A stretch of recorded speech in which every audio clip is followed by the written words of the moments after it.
Hello and welcome everybody to According to Andrew number 116, a review of the Rise of Napoleon Bonaparte. So I finally finished this book.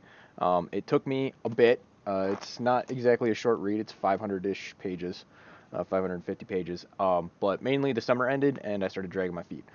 It was a good book, and I quite enjoyed it. I thought it had a lot of good insights and stuff like that. I stopped kind of pulling as many insights at the end. I just kind of like lost energy to read it. That's not really the book's fault. That's on me. Um, but I thought it was a really good book. The book is by Robert Asprey. The actual that is the actual cover on the thumbnail there. So that gives you kind of an initial look into what it is. And let's get into it. So, the things I really liked about the book were kind of the political intrigue aspects. Um, he dives into kind of the various political moves that Napoleon made and kind of his growing up and uh, various social interactions that he had and stuff like that. And I found that stuff more interesting than the battlefield tactics type stuff. That was kind of like it was the battlefield stuff didn't have as much story. It was just kind of like listing out facts. This happened. These guys went over there. This happened, kind of thing. Um, where when he was talking about the political moves and stuff like that, there's a lot. I thought the storytelling in the actual biography was a lot better in that regard. So I just found those areas written better. I think it might have had a better impact if I had known and been more familiar with the actual terrain of the areas that he was fighting in. So where he was fighting, I believe, around Toulon, for the first siege that he was a part of, and then obviously his campaign through Italy and stuff like that. But it goes through all of that, and it starts with basically him being born and actually some of his stuff that his parents did, and him growing up, and it goes all the way to Austerlitz, right? Yeah. So that's where that one goes. There's actually a second book by the same guy called The Reign of Napoleon Bonaparte that goes from Austerlitz until he passes. I don't plan on reading that because uh, I was interested in knowing about the early life of Napoleon and kind of how he got into power. That was what I wanted to read the book for. So that's why I decided to read The Rise of Napoleon. And now that I have that insight, I am perfectly happy. Maybe that someday I will go back and read The Reign of Napoleon. But yeah, in terms of Napoleon himself, I was very impressed. He gave off like obviously it's the words of someone else and I wasn't actually there and all that stuff, but based on everything and you can kind of tell by the way the soldiers reacted and how inspired they were by Napoleon and stuff like that he was a truly great leader. Especially militarily. He had his shortcomings. He wasn't the greatest Navy guy, um, and there was kind of issues with that where basically he was overly pushing on how he wanted Navy stuff to be done, but his naval officers were so incompetent that they would always find some excuse to not do something. And so even when they gave good advice, you couldn't trust it because they cried wolf so much. So that was an issue. As a political person, I thought he was very competent, but his his military prowess is re- really shines through his style, just how much of a military genius this guy was. When you kind of compare his exploits in military versus all of his other things that he does, he's obviously very competent and does a very good job in the leadership role, which is very rare. Um, I can. It's really only interestingly enough he's Italian, and it's only really the Romans that have this quality where they're both very good generals and very good administrators. It's a quality that is quite rare in most societies.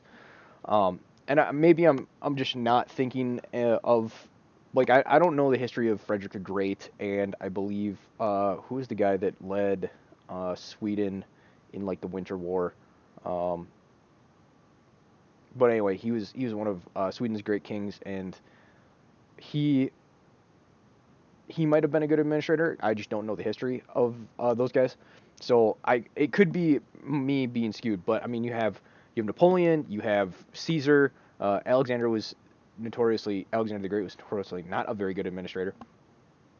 Um, who else? Sulla kinda. Like he set up some stuff, but like it fell apart the instant he wasn't there. So it's like, how good of an administrator are you really? But he did at least try to fix things. That one's kind of hard to hard call, but you know, basically you're going to be pulling from Roman history because that was how they ran their society. You had to be both a good administrator and a good general, and it was a very rare quality to have. And so it was kind of interesting to read a more contemporary story of someone who has those two qualities, as it is such a rare quality. It was really interesting to kind of see very early on how the degradation of the French monarchy looks a lot like our society right now. And I actually have another video on that that you guys can check out. It is called. Give me a This sec. huge Oop, robot where that is the wrong thing. It is called. Here we go. Depopulation: The Price for Power, and that's where I kind of go and compare the French monarchy and some of the stuff they're doing to the stuff that's going on with our things right now. So if you guys are interested, you can go check that out. Um, so yeah, he was. I was really impressed with how much of, you know, one quality that I think is really important in a leader is never asking more of someone than you expect of yourself. And I think Napoleon seemed to embody that generally in almost all of his dealings in leadership. He would ask a lot of people, but he never asked more than he was willing or able to do himself, which I was very impressed by. Um, and in terms of general takeaways, I think that is about it. If you are interested in Napoleon's early life, I do think this is a good book for reading that. So I suggest it off of that. And now we'll kind of dive into some of my observations and takeaways that I got from this book. Um, okay, so obviously there's the elite problem. I go into that in that other video, so please go see that. For that, it'll be linked in the corner and also in the description. Um, So one thing that was really interesting is how much the British Empire looked like the American Empire of today when dealing with Napoleon. It is uncanny, you know, how like father like son, right? Where the British were just you can see how when America deals in various politics nowadays, their general takeaway is to just be exceedingly obtuse for no real reason, and America can get away with this because they're an island nation. No one else has a navy that can really challenge it, and Britain had the same kind of exorbitant privilege in that regard. Uh, in this, and so that was um, something that they leverage where they're like, well, we're just going to declare war on you, and it's just going to have to be that way.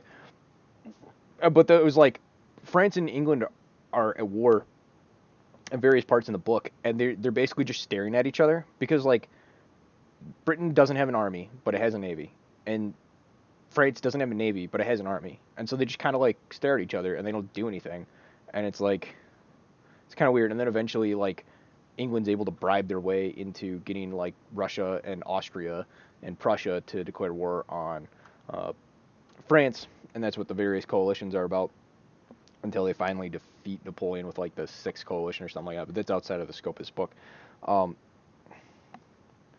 so it was really interesting to kind of see that obstruction, and you can kind of see it today with how America is treating the Russia-Ukraine situation, or basically how this is just how they do politics, and it's very childish. It's I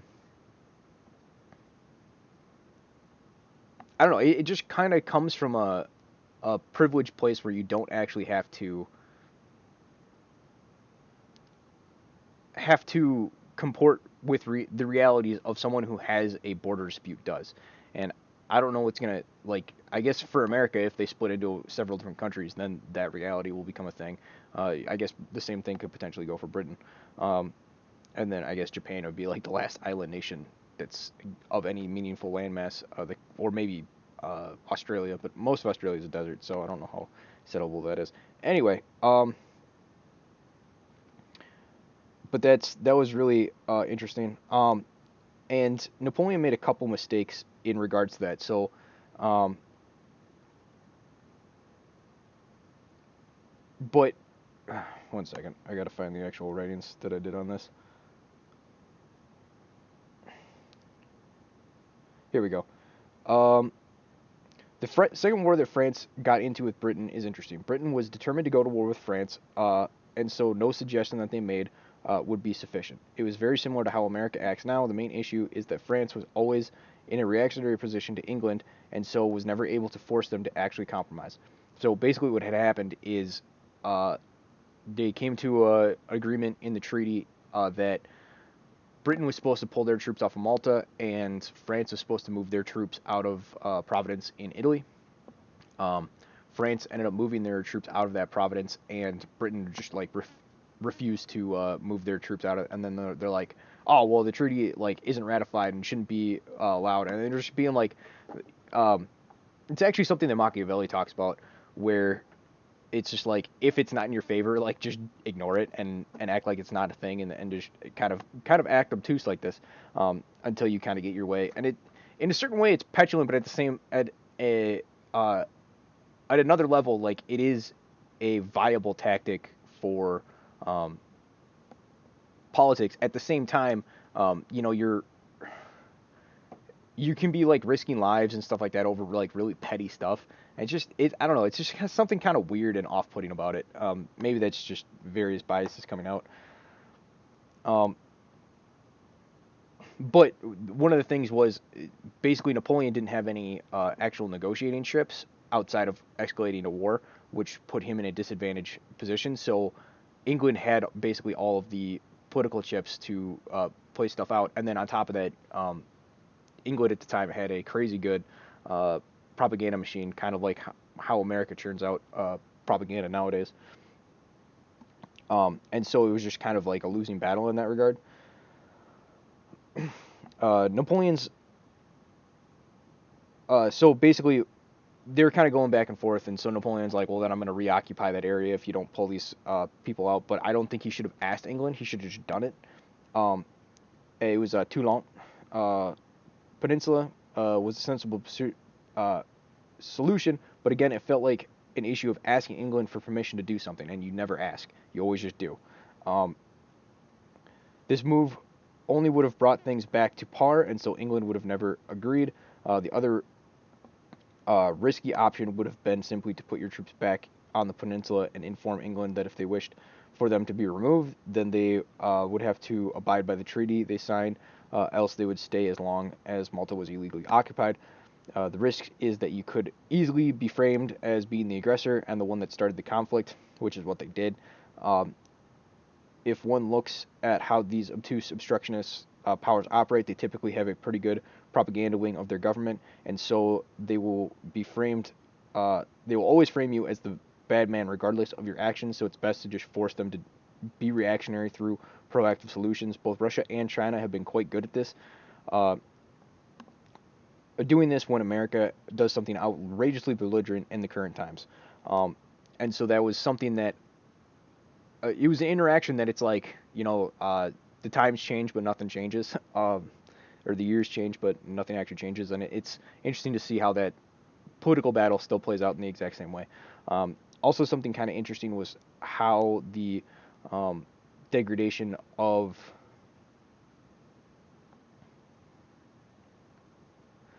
the the degradation of America and stuff like that looks a lot like Britain, but or not Britain, France, but how much time it might take to play out. So it took 12 years of unrest before an opportunity opened for Napoleon to seize power. Being that the government collapse has yet to happen in America, it could be assumed that there is plenty of time before it does. The main note of difference here is that the turmoil in France was a left-wing revolutionary. Due to the push for equality and lots of other um, nonsensical type stuff that they pushed, it inherently created more chaos as disorder reigns the day. Right-wing reactions are typically about order restoration, and so take less time to establish themselves as legitimate governments. The problem is they will never create the chaos to begin with, which is why right-wing uh, governments generally have to wait for the left wing to mess stuff up before they can take power, which is kind of weird. Um,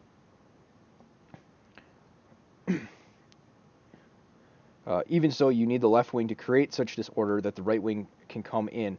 I am unaware of a right-wing revolution who preempted a left-wing revolution. Because the right prioritizes order, even if order is very draconian, they will not revolt so long as the rules are known. In the current stage of things, the rules are unknown and draconian. Therefore, it creates chaos as people don't know what they could be punished for and what the rules are, and the rules are changing daily. And obviously, there's a political lens. It's like, are you? It's not. There aren't actually any rules. It's, are you politically favored or not? Which I guess is kind of a rule, but it's so vague and it can change so wildly that it's might as well not be any rules. The chaos eventually leads to enough being disenfranchised by the system that uh, the new one collapses, or the old one is toppled, or both.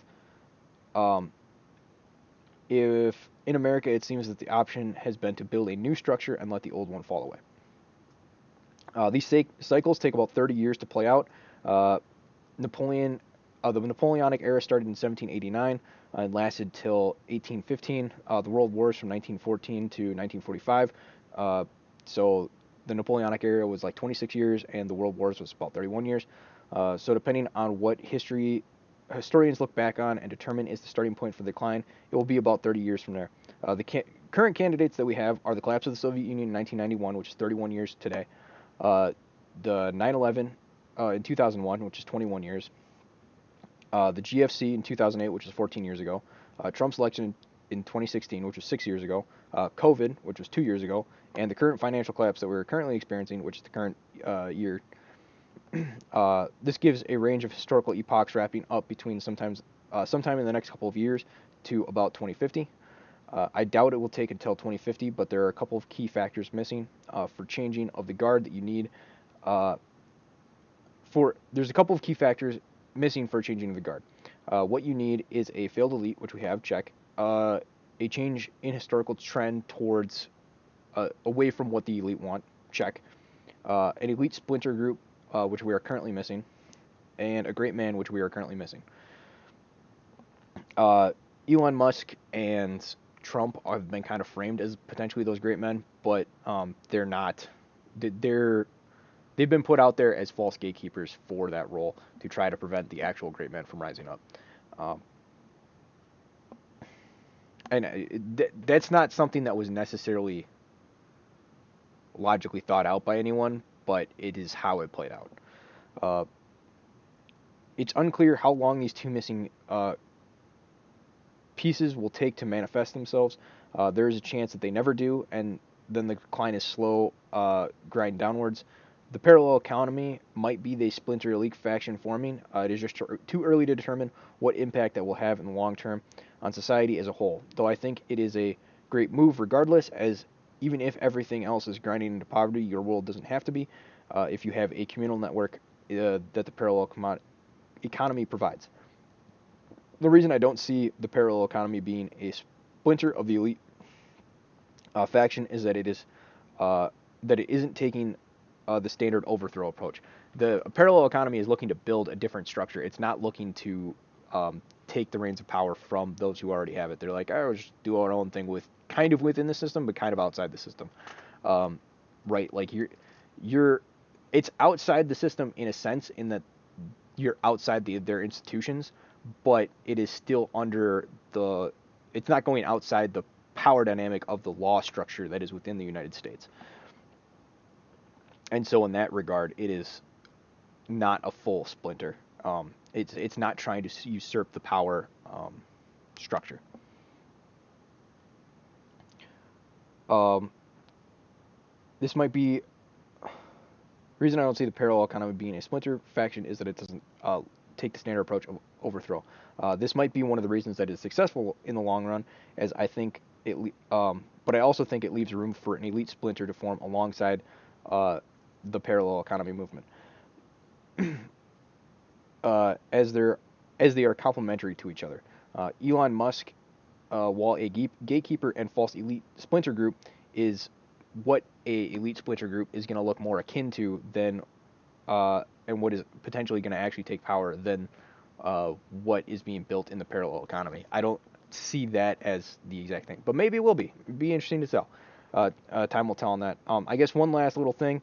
This kind of jumps back to the earlier parts of Napoleon is, um, and this is kind of scatterbrained at this point, but also it's kind of interesting to see how Napoleon had starts and stops to his career.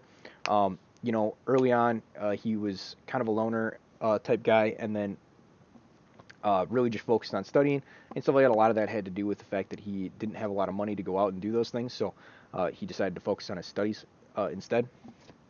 And then after that, he shot through and became very successful. But then this caused animosity and stuff like that within groups, and also people felt that he was politically threatening, which they ended up being correct on that front, but worked in his favor anyway. And so there was because of the way the revolution was going and the constant changing of the political winds, he would be in power one day and he would be out of power the next. And I think this is but he was still very successful. And I think this is very heartening to people who have gone through the cerveza sickness and all this other stuff where one day we were kind of out and maybe we couldn't even get a job and things weren't looking up and we were really struggling, and now things seem to be turning around and going better for us and stuff like that, and just kind of understanding that you know you're not the only person in history that has had to deal with political situations where uh, because X, Y, or Z, you weren't allowed to feed your family or stuff like that, and the political winds were blowing against you and then for you and stuff like that, and you're kind of a wind vane of history.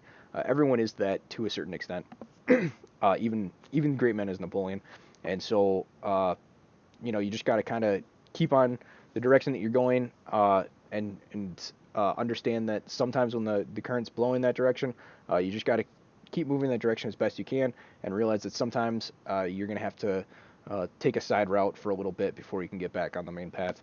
Um, so hopefully that's a bit of encouragement to those who feel like they're to a certain extent subject to the whims of the situation around them.